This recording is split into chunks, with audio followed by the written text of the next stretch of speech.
Hi అండి. ముందు వీడియోలో మీకు బ్యాక్ పార్ట్ కటింగ్ చెప్పాను కదండి. ఇప్పుడైతే ఫ్రంట్ పార్ట్ కటింగ్ కూడా చెప్తానండి. మనం మిగిలిన క్లాత్ని అయితే ఈ విధంగా వేసుకుని బ్యాక్ పార్ట్ని ఈ విధంగా క్రాస్గా వేసుకోవాలి. మనకి ప్రతి మూల కూడా క్లాత్ మీద పడుతుందా లేదా అని చూసుకోవాలండి. ఈ విధంగా ప్రతి మూల పడి విధంగా వేసుకున్న తర్వాత ఆది బ్లౌజ్ని అయితే తీసుకుని ఫ్రంట్ నెక్ అయితే మార్కింగ్ చేసుకోవాల్సి ఉంటుంది. ఫస్ట్ అయితే నేను ఆది బ్లౌజ్ తీసుకుంటున్నానండి. ఆది బ్లౌజ్కి ఉక్స్ లేప్ నెక్ని మాత్రమే తీసుకోవాలి మనం కొలతల కోసము. చూసారు కదా, నేను ఉక్స్ లేప్ నెక్ని మాత్రమే తీసుకున్నాను. పైన అయితే మనము 1/2 ఇంచు కుట్టు కోసం వదిలేయాలి. వదిలేసి బ్యాక్ నెక్ వెడల్పు ఎంత దాకా ఉందో అలాగే ఆది బ్లౌజ్ నెక్ను కూడా అంత దాకా రౌండ్ తిప్పుకోవాలండి. నేను వీడియోలో చూపించే విధంగా తిప్పుకోవాలి. తర్వాత మనం మార్కింగ్ చేసుకోవాలి. అంటే బ్లౌజ్ కంటే సరే 1/2 ఇంచు పైకి మార్కింగ్ చేసుకోవాలి. అది కుట్టు కోసం మనకు ఉపయోగపడుతుంది.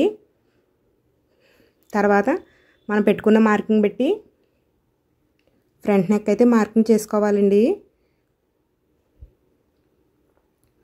మనకి ఈ మూల భాగాన 1/2 ఇంచు అయితే సరిపోతుంది. ఈ విధంగా 1/2 ఇంచు తోటి రౌండ్ తిప్పేసుకోవాలి. తర్వాత చూసారు కదా, బ్యాక్ నెక్ ఫ్రంట్ నెక్ కూడా సేమ్ వెడల్పుతో వచ్చే విధంగా మార్కింగ్ చేసుకున్నాం మనము. ఇప్పుడు ఇక్కడ స్ట్రైట్గా లైన్ కొట్టేసుకోవాలి. అయితే ఈ బ్లౌజ్ గల ఆవిడకి నెక్ జారుతుందన్నారు కాబట్టి నేను ఫ్రంట్ నెక్ అయితే తగ్గిస్తున్నానండి. చూసారు కదా, 1/2 ఇంచు పైకి ఫ్రంట్ నెక్ అయితే మార్కింగ్ చేశాను. ఈ విధంగా ఫ్రంట్ నెక్ 1/2 ఇంచు పైకి మార్కింగ్ చేయడం వల్ల మనకి ఫ్రంట్ నెక్ తగ్గుతుంది. ఫ్రంట్ నెక్ తగ్గడం వల్ల మెడ జారడం కూడా తగ్గుతుందండి. నేను చాలామందికి ఈ విధంగానే చేశాను. వాళ్ళకైతే బ్లౌజులు సెట్ అయ్యాయి. మీరు కూడా అదే విధంగా ట్రై చేయండి. తర్వాత మనం బ్యాక్ పార్ట్ ఏ షేప్లో ఉందో ఆ షేప్లోనే మొత్తం మార్కింగ్ చేసేసుకోవాల్సి ఉంటుంది. ప్లీజ్ అండి, వీడియో అయితే చూస్తున్నారు కానీ చాలామంది లైక్లు కొడతలేదండి. ప్లీజ్ అండి లైక్ కొట్టండి. అలాగే ఛానల్ కూడా సబ్స్క్రైబ్ చేయండి. మీరు కనుక ఛానల్ సబ్స్క్రైబ్ చేస్తే నేను పెట్టి ప్రతి వీడియో వస్తుంది. మీరు ఈ వీడియో లైక్ చేస్తే చాలా ఎక్కువ మందికి అయితే వెళ్తుందండి. ప్లీజ్ అండి వీడియో లైక్ చేయండి. చూసారు కదా, ఈ విధంగా మనం బ్యాక్ పార్ట్ని ఏ షేప్లో ఉందో సేమ్ అదే విధంగా మార్కింగ్ చేసుకున్న తర్వాత బ్యాక్ పార్ట్ని అయితే తీసి పక్కన పెట్టేసుకోవచ్చు. చూసారు కదా, ఇప్పుడు మనం 3 కొలతలు అయితే కొలుసుకోవాల్సి ఉంటుంది. ఫస్ట్ అయితే ఉక్సులు పట్టి దగ్గర 4 ఉక్సులు, మనకు ఆది బ్లౌజ్కి 4 ఉక్సులు ఉంటాయి కదా, ఆ 4 ఉక్సులకి మార్కింగ్ చేసుకోవాలి. మొత్తం 5 ఉక్సులు ఉంటాయి. 4 ఉక్సులు ఎక్కడ దాకా వస్తే అక్కడ దాకా మార్కింగ్ చేసుకుంటే సరిపోతుంది. తర్వాత పెద్ద డాట్ని పట్టుకుని షోల్డర్ మధ్య భాగానికి మడత పెట్టి ఫ్రంట్ పార్ట్ పొడవు అయితే మార్కింగ్ చేసుకోవాల్సి ఉంటుంది. మనం పైన అయితే 1/2 ఇంచు కుట్టుకు వదిలేసే పొడవు పెట్టాలండి. చూసారు కదా, ఎక్కడ దాకా వచ్చిందో అక్కడ దాకా పొడవు పెడితే సరిపోతుంది. ఇది మనం సాగదీయకుండా కొలవాల్సి ఉంటుంది. తర్వాత చంక దగ్గర అండి, చంక దగ్గర షేప్ ముక్కను వదిలేసి తీసుకోవాలా. కుట్టు కోసం 1/2 ఇంచు ఎక్స్ట్రా తీసుకుని షేప్ ముక్క వదిలేసి వచ్చి మిగతా దాన్ని కొలిచాను. ఈ 3 కొలతలను బట్టి మనం కింద షేప్ అయితే మార్కింగ్ చేసుకోవాలి. 3 ఇంచెస్కి ఒక మార్కింగ్ చేసుకోండి. 3 ఇంచెస్ దాకా మనం ఈ విధంగా క్రాస్ మార్కింగ్ చేసుకోవాలి. తర్వాత నుంచి స్ట్రైట్గా మార్కింగ్ చేసేసుకుంటే సరిపోతుంది. మీకు కనిపించడం కోసం డార్క్గా అయితే మార్కింగ్ చేస్తున్నాను. చూసారు కదా, ఈ విధంగా మార్కింగ్ చేస్తే సరిపోతుందండి. తర్వాత కట్ చేసేసుకుంటున్నాను. ఇప్పుడైతే డాట్లు అయితే మార్కింగ్ చేసుకోవాలండి. నేను ఆది బ్లౌజ్ పెట్టి మా డాట్లు ఏ విధంగా మార్కింగ్ చేయొచ్చో చెప్తానండి. ఫస్ట్ అయితే ఆది బ్లౌజ్ తీసుకోవాల్సి ఉంటుంది.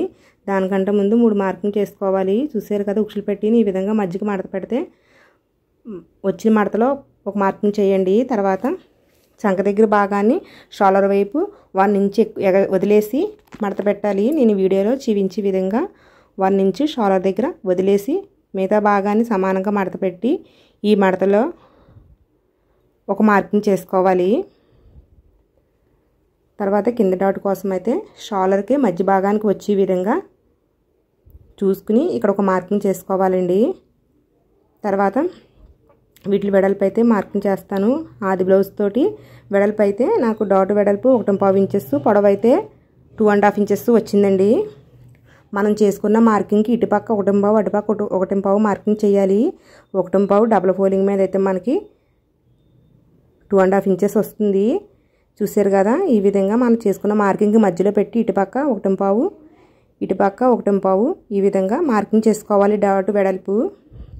తర్వాత డాట్ వెడల్పు వచ్చేసి 2.5 ఇంచెస్ కదండి, అది కూడా ఈ విధంగా మార్కింగ్ చేసుకుని దీన్ని అయితే నేను లైన్స్ అయితే కొట్టేసుకుంటున్నాను.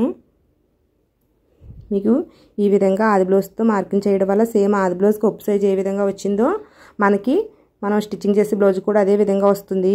మీరు కావాలంటే ఉక్సులు పట్టి దగ్గర డాటర్ని కూడా కొలుసుకోవచ్చు. చూసారు కదా, పావించి ఎక్స్ట్రా పెట్టుకోవాలి కుట్లు కోసము. ఈ విధంగా మార్కింగ్ చేసుకోవాలి. అలాగే చంక దగ్గర డాట్ని కూడా పొడవు కొలుసుకోవచ్చండి. చంక దగ్గర డాట్ అయితే 1/2 ఇంచ్ ఎక్స్ట్రా తీసుకోవాల్సి ఉంటుంది. ఎందుకంటే మనం చంక డౌన్ ఇంకా తీయలేదు కాబట్టి ఈ విధంగా చూసుకుని మార్కింగ్ చేయాలి. ఈ మార్కింగ్ పెట్టి లైన్స్ అయితే కొట్టేసుకుంటున్నానండి. ఉక్సులు పెట్టి దగ్గర డాటు చంక దగ్గర డాట్కి 1/2 ఇంచ్ వెడల్పు అయితే సరిపోతుంది. మనం కొట్టుకున్న లైన్స్కి ఇటుపక్క 1/4 ఇంచు అటుపక్క 1/4 ఇంచు వెడల్పు మార్కింగ్ చేస్తే సరిపోతుందండి. ఎవరికైనా సరే ఇంతే. చూసారు కదా, మీకు కనుక ఇంకా కటింగ్లో కానీ డౌట్స్ ఏమైనా ఉంటే నాకు కామెంట్ బాక్స్లో పెట్టండి, తప్పకుండా రిప్లై ఇస్తాను. మనకి ఈ డాట్కి ఆ డాట్కి గ్యాప్ 3 వైపు కూడా ఒకేలా వచ్చిందా లేదా అని చూసుకోవాలి. ఒకేలా వచ్చిందంటే మనకి పర్ఫెక్ట్గా ఉన్నట్టు. కొద్దిగా తేడాలు వచ్చినా పర్వాలేదండి, ఏమీ కాదు. కానీ పెద్ద డాట్ మట్టుకి షోల్డర్ స్ట్రైట్గా చూసేటట్టు మట్టుకి రావాలి. తర్వాత మనము చంక డౌన్ కూడా మార్కింగ్ చేసుకోవచ్చండి. దానికోసం ఈ విధంగా షోల్డర్ దగ్గర నుంచి 3 ఇంచ్కి ఒక మార్క్ అయితే పెట్టుకోండి. తర్వాత మరొక పక్క అయితే 2 ఇంచెస్కి మార్కింగ్ పెట్టుకోవాలి. మీరు ఖర్చుల కోసం ఎంత వదులుకున్నారో అంతవరకు మార్కింగ్ పెట్టుకోవాలి. నేనైతే 2 ఇంచెస్ వదిలేను. ఈ 2 మార్కింగ్కి కలిపి 1/2 ఇంచు లోతు వచ్చే విధంగా మార్కింగ్ చేసుకోవాలండి. తర్వాత కట్ చేసేవలసి ఉంటుంది. మీకైతే ఇది సేమ్ ఆది బ్లౌజ్తో ఈక్వల్గా వస్తుందండి. మీరు కూడా ట్రై చేయండి. మీకు ఇంకా డౌట్స్ ఏమంటే కామెంట్ బాక్స్లో పెట్టండి ప్లీజ్ అండి. ఛానల్ అయితే సబ్స్క్రైబ్ చేయండి, వీడియో కూడా లైక్ చేయండి.